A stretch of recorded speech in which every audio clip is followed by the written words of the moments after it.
ان کے پردے کا بدن ظاہر کر دے، لیبدیا تاکہ ظاہر کر دے، لہما ان دونوں کے لیے، ما ووریا عنہما جو پوشیدہ کیا گیا ہے ان دونوں میں سے، یعنی من سوآتہما ان دونوں کی شرمگاہیں، دونوں کے روبرو بے پردہ کر دے، ان کے سامنے ان کو، ان کے سامنے ان کو برہنہ کر دے۔ اور انسان کے لیے سب سے زیادہ باعث شرم یہ ہے کہ اس کے پورے کپڑے اتار دیے جائیں۔ کپڑا اتروا کر ذلیل کرنا یہ ابلیسیت ہے، اس دور تک جاری ہے۔ کبھی محسوس کیا آپ نے؟ ابو غریب جیل کے اندر کتنے مسلمانوں کو ننگا کیا، لوگوں نے رسوا کیا ہے، یہ ابلیسیت وہاں سے جاری ہے۔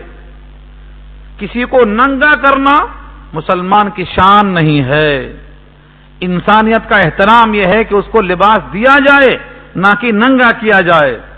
چنانچہ حضرت عثمان غنی کی 3 پسندیدہ چیزوں میں سے ایک چیز یہ بھی تھی، تلاوت القرآن و اطعام الجوعان و کسوۃ العریان، قرآن کی تلاوت کرنا اور بھوکوں کو کھانا کھلانا اور ننگوں کو کپڑا پہنانا پسندیدہ چیز ہے یہ۔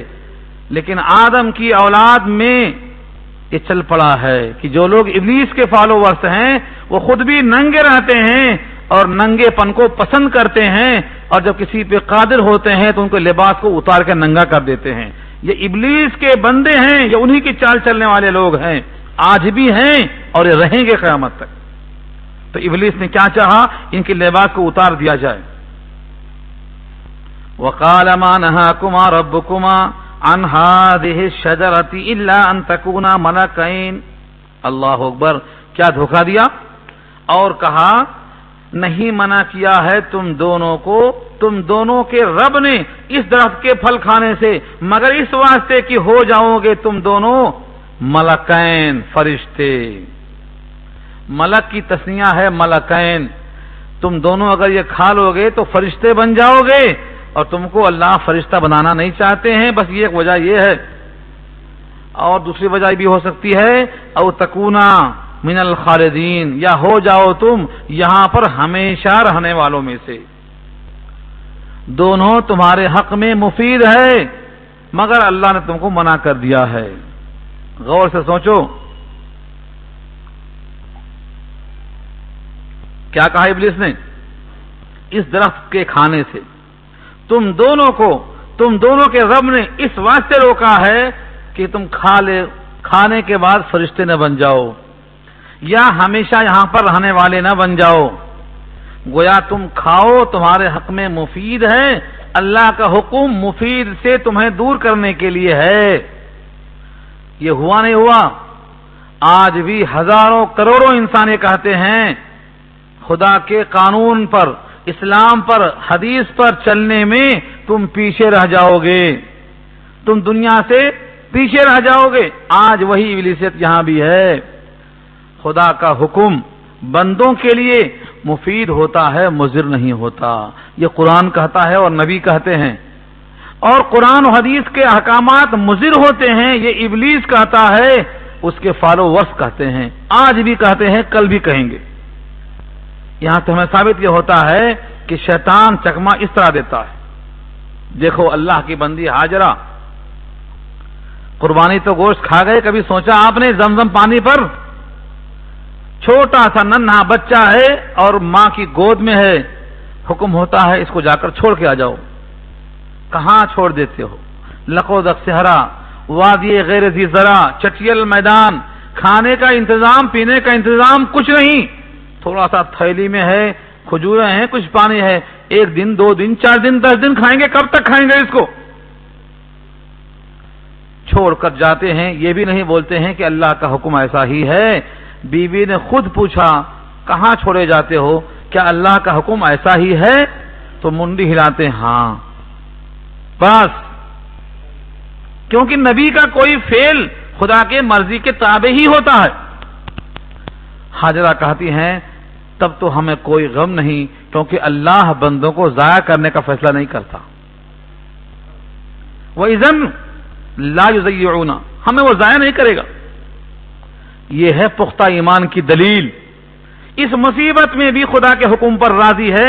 یہ نہیں کہا کہ خدا کا حکم ہے مگر ہم کیا کریں گے, نہیں ہم کیا کریں گے, نہیں. یقین کامل جب ہوتا ہے تو پہاڑ بن جاتا ہے. چنانچہ اللہ نے معصوم بچے کی ایڑی سے زمزم نکال کر سب کو سیراب کرنے کا فیصلہ کر دیا. اس کے دوڑنے کے نتیجے میں ہر حاجی پر, ہر معتمر پر دوڑنے کا فیصلہ نافذ کر دیا.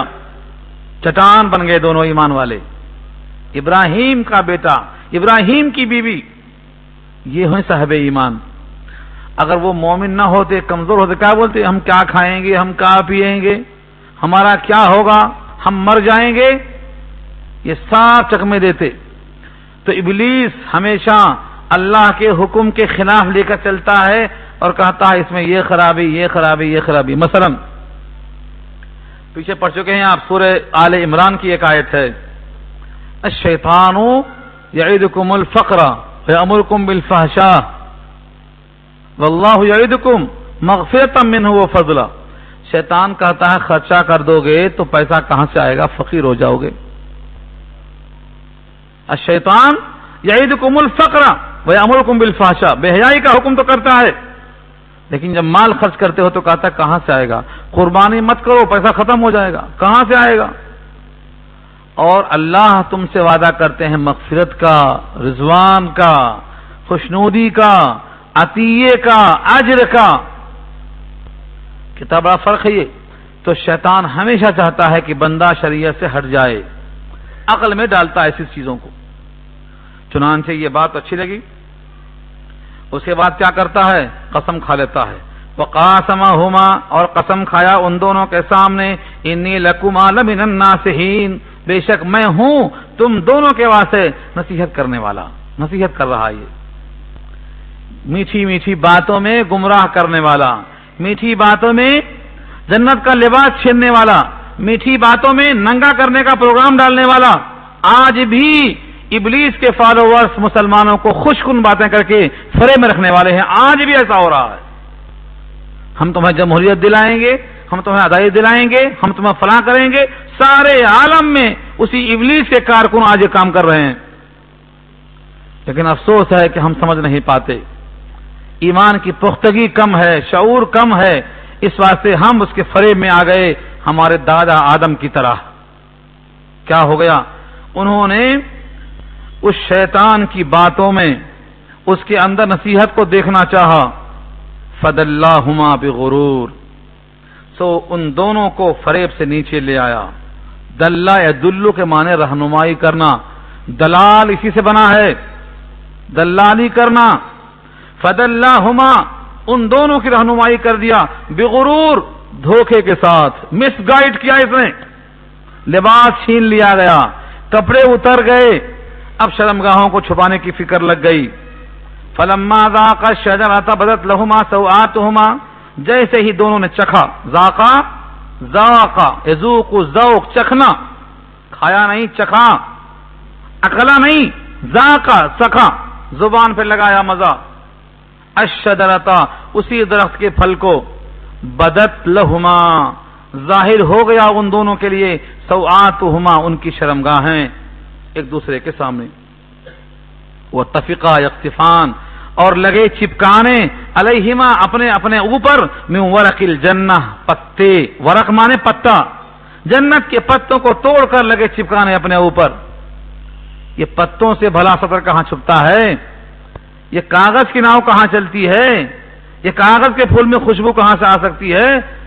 خدا کا جب عتاب نازل ہوتا ہے, غصہ آتا ہے, تو یہ کوئی چیز کام میں نہیں آتی ہے. وَنَادَاهُمَا, پکارا ان دونوں کو, ربهما, ان دونوں کے رب نے, أَلَمْ أَنْهَكُمَا, کیا ہم نے منع نہیں کیا تھا تم دونوں کو, أَن تِلْكُمَا الشَّجَرَةِ, ان دونوں درختوں سے تم دونوں کو, وَأَقُلْ لَكُمَا, اور کیا تم سے ہم نے نہیں کہا تھا, إِنَّ الشَّيْطَانَ لَكُمَا عَدُوٌّ مُبِينٌ, بے شک شیطان تمہارا کھلا ہوا دشمن ہے. صاف کہہ دیا تھا. ان تمام باتوں کو ہمیں سنانے کا مقصد یہ ہے کہ ہمارے دادا کا دشمن ہے, ہمارا بھی دشمن ہے, اس کا مشن جاری ہے, سمجھو اس کو, قرآن کریم کی رہنمائی میں آ جاؤ. قرآن کے اندر اپنی عقل کا استعمال مت کرو، قرآن کریم میں جو حکم دیا گیا ہے اسے تسلیم کرو، اپنے عقل پر اس کو تولنے کی کوشش مت کرو، بلا چوں چرا خدائی فرمان کو تسلیم کرو. یہ حکم دیا جا رہا ہے یہاں پر. جب دونوں کا لباس اتر گیا تو معلوم ہوا کہ شیطان تو دھوکہ دینے والا تھا، نصیحت اس کی نہیں تھی، فریب تھا. اس نے کہا تھا کہ فرشتے بن جاؤ گے، جھوٹ تھا. اس نے کہا تھا ہمیشہ یہی رہ جاؤ گے، یہ بھی غلط ثابت ہوا. اب تو باہر نکلنے کی بات آ گئی. فوراً متوجہ ہو گئے. قالا، دونوں بولنے لگے، ربنا ظلمنا انفسنا وَإِن لَّمْ تَغْفِرْ لَنَا وَتَرْحَمْنَا لَنَكُونَنَّ مِنَ الْخَاسِرِينَ. یہ پہلی توبہ کے الفاظ ہیں. اس زمین پر آنے سے پہلے بندے آدم کو سکھائے گئے ہیں کہ یہ دعا ہے تمہارے دادا آدم کی، جس کو اللہ کے سامنے پیش کیا گیا تھا. اب یہاں پر لوگ بہت سے فرضی قصے کرتے ہیں. خود سے جب حضرت آدم چلے، لے کے وہ دل میں ہزاروں غم چلے، بخش دے مجھ کو خدایا بخش دے صدقے رسول اللہ کے. وہ آدم کو دیکھا، وہ عرش پہ دیکھا، سب روایتیں موضوع ہیں، اس میں کوئی روایت قابل اعتبار نہیں ہے. یہ ہے قرآن. قرآن نے کیا کہا؟ آدم نے ان جملوں سے اللہ کے سامنے معافی مانگی، ربنا ظلمنا انفسنا وَإِن لَّمْ تَغْفِرْ لَنَا وَتَرْحَمْنَا لَنَكُونَنَّ مِنَ الْخَاسِرِينَ. یہ ان کے الفاظ ہیں، ان پر خدا کا فیصلہ ہوا. باقی جو روایتیں ہیں اولاً تو وہ ضعیف ہیں، دوسرے قرآن کے خلاف جب آئیں تو وہ منکر کہلائیں گی. منکر حدیث کسے کہتے ہیں؟ منکر حدیث کسے کہتے ہیں؟ جو حدیث قرآن سے ٹکرائے وہ منکر. اگر یہ آیت موجود ہے اس لیے یہ صحیح ہے کہ اللہ تعالی نے آدم کو یہ الفاظ دیے، ان کے دل میں القاء کیے، انہوں نے رب سے معافی چاہ لی. ربنا ظلمنا انفسنا، اے ہمارے پروردگار ہم نے اپنے جان پر ظلم کیا. وَإِن لَّمْ تَغْفِرْ لَنَا، اگر آپ نے مغفرت نہ کر دی، وَتَرْحَمْنَا ہم پر رحم نہ کر دیا، لَنَكُونَنَّ مِنَ الْخَاسِرِينَ تو ہم ہو کے رہ جائیں گے خسارے والوں میں سے. یہاں یہ تو نہیں کہا اللہ نے کہ اس دعا کے بعد کیا فیصلہ ہوا. ہاں یہ کہا ٹھیک ہے آپ کی توبہ ایک جگہ ہے اور ہمارا فیصلہ ایک جگہ پر ہے. قَالَ اهْبِطُوا، اترو، اوپر سے نیچے آؤ، باغ جنت کو چھوڑو، اوپر سے نیچے آنا لازم. قَالَ اهْبِطُوا، اترو، بَعْضُكُمْ لِبَعْضٍ عَدُوٌّ، تم میں سے بعض کے لیے دشمن ہے. آج ایک انسان دوسرے انسان کی گردن مارتا ہے، پھانسی دیتا ہے. کیوں؟ یہی ہے تقاضا. تم میں سے بعض کا دشمن ہے. اس دشمنی کا سب کے سب آدم کی اولاد ہیں. اگر دیکھا جائے غور سے سب اسی آدم کی اولاد ہیں، سب آدم زادے ہیں، نبی زادے ہیں، مگر آپس میں لڑ رہے ہیں. کہیں کھانے کے لیے، کہیں حکومت کے لیے، کہیں شوکت کے لیے، کہیں دولت کے لیے، کہیں ثروت کے لیے جھگڑا ہو رہی ہے. ایک تو یہ سزا ملی کہ تم میں سے بعض کا دشمن رہے گا، اور نمبر 2 وَلَكُمْ فِي الْأَرْضِ مُسْتَقَرٌّ، اور تمہارے لیے اب زمین میں مستقر ہے. یہاں نہیں، نیچے جاؤ، جھگڑے کی جگہ یہ نہیں ہے، وہاں پر جانا ہے. اب وَمَتَاعٌ إِلَىٰ حِينٍ، اور ایک مدت تک نفع حاصل کرنا ہے. ایک مدت تک، اِلَىٰ حِين کا ترجمہ ہے کسی کی عمر 100 سال تو 100 سال تک، کسی کی عمر 50 سال تو 50 سال تک. یہ ہے إِلَىٰ حِين، ایک مدت تک تم کو نفع حاصل کرنا ہے. قَالَ فِيهَا تَحْيَوْنَ وَفِيهَا تَمُوتُونَ وَمِنْهَا تُخْرَجُونَ، فرمایا اسی زمین میں تم جیو گے، یعنی تمہارا گزر بسر ہوگا، کھانا پینا ہوگا، نسل کا اضافہ ہوگا. تحیون فیہا وفیہا تموتون، اسی میں تم کو اب مرنا بھی ہے.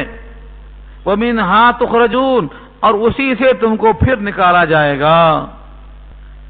اسی لیے جب ہم دفن کرتے ہیں تو یہی کہتے ہیں، یہی 3 الفاظ وہاں پر، منہا خلقناکم وفیہا نعیدکم ومنہا نخرجکم تارۃ اخری، یہیں سے اخذ کیا گیا ہے. تو معلوم یہ ہوا توبہ قبول نہیں ہوئی، مغفرت ہو گئی۔ یہاں بھی مشروط دعا قبول ہوئی۔ اگر پوری دعا قبول ہوتی تو کہتے ٹھیک ہے ایک مرتبہ اور موقع دیں گے، یہاں رہ جاؤ، ایک مرتبہ اور موقع دیں گے، یہیں رہ جاؤ۔ لَنَكُونَنَّ مِنَ الْخَاسِرِينَ، بچ گئے خسارے سے، لیکن قیام کی جگہ بدل دیا، اترو نیچے، یہاں نہیں رہیں گے آپ۔ اسی واقعے پر بخاری میں ایک قصہ نقل کیا تھا حضرت موسیٰ کریم اللہ کا۔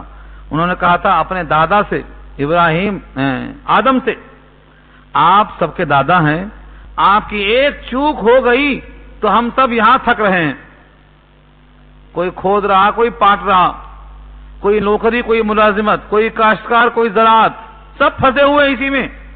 ایک کام آپ نے نہ کیا ہوتا تو ہم سب کہاں پیدا ہوتے؟ جنت میں، صبح شام کھاتے پیتے۔ وَأَنَّكَ لَا تَظْمَأُ فِيهَا وَلَا تَضْحَىٰ، نہ دھوپ لگتی، نہ پیاس لگتی، نہ وہاں کپڑوں کی فکر، نہ کمانے کی فکر، نہ دھاپوش کی فکر، جب دیکھو مزے میں رہتے ہمیشہ۔ مگر دادا ہمارے کیسے ہیں آپ نے ایک ایسا کام کر دیا ہم باہر آئے گئے۔ یہ طنز کیا تھا حضرت موسیٰ نے حضرت آدم سے، بخاری میں ذکر کیا اللہ کے نبی نے اس کا۔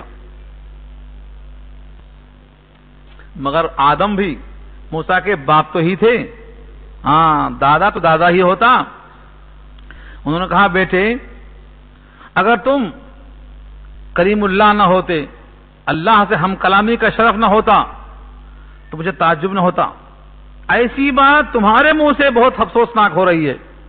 تم کریم اللہ ہو، صاحب تورات ہو، تم سے اللہ نے کوہ طور میں ملاقات کا شرف بخشا، تم نے ضد کیا، تجلی کا انکشاف کیا، کوہ طور جل گیا، تم بے ہوش ہو گئے، تم کو یہ مقام عطا ہوا، کیا تم مجھے ایسی باتوں پر طنز کرتے ہو جو میرے اور تیری تخلیق سے بلکہ کائنات کی پیدائش کے 50,000 سال پہلے طے ہو چکا تھا کہ آدم پھل کھائیں گے اور جنت سے باہر جائیں گے، دنیا آباد ہوگی، کیا تم لکھے ہوئے پر مجھے طنز کرتے ہو؟ اس طرح آدم موسیٰ پہ غالب آ گئے اور موسیٰ خاموش ہو گئے۔ یہ وہی واقعہ ہے۔ تو کچھ تو باتیں ہیں ایسی جو لکھ رکھا ہے اللہ نے، ایسا ہو کے رہے گا۔ جب کسی کو یقین ہوتا ہے تو صدمہ کم ہو جاتا ہے، صدمہ کم ہو جاتا ہے۔ مومن کے واسطے میں نے کیا سنایا تھا آپ کو؟ جو کچھ بھی آئے صدمہ ہوتا ہے، آنکھیں اشکبار ہوتی ہیں، لیکن دل میں اطمینان ہوتا ہے۔ حضرت ابراہیم نبی صلی اللہ علیہ وسلم کے صاحبزادے، چھوٹی عمر میں انتقال ہو گیا، نبی کی گود میں ہیں، آنسو نکل رہے ہیں، بلک رہے ہیں، اور آپ فرما رہے ہیں کہ آنکھیں اشکبار ہیں، ابراہیم تمہارے فراق میں ہم غمگین ہیں، لیکن ہماری زبان خاموش ہے، ہم شکوہ نہیں کر سکتے رب کریم کے سامنے۔ ایک صحابی کہتے ہیں اللہ کے رسول کیا آپ بھی روتے ہیں؟ انت تب کیا رسول اللہ، آپ بھی روتے؟ بچے کے مرنے پر آپ روتے؟ فرماتے یہ اللہ کی رحمت ہے، آنسوؤں کا نکلنا رقت کے ساتھ یہ اللہ کی رحمت ہے۔ یہاں سے بزرگ اخذ کرتے ہیں کہ جو کچھ ہوا اللہ کے مرضی سے ہوا، جو کچھ ہو رہا ہے انہی کے تجویز شدہ حکم سے ہو رہا ہے، ایسا ہی ہونا چاہیے، ایسا ہی ہونا چاہیے۔ یہ مان کر چلے گا تو مومن ہوگا، شکوہ رکھے گا تو یہ ایمان کے ساتھ جمع نہیں ہو سکتا ہے۔ مومن کسی حال میں ہو اللہ سے راضی ہوتا ہے۔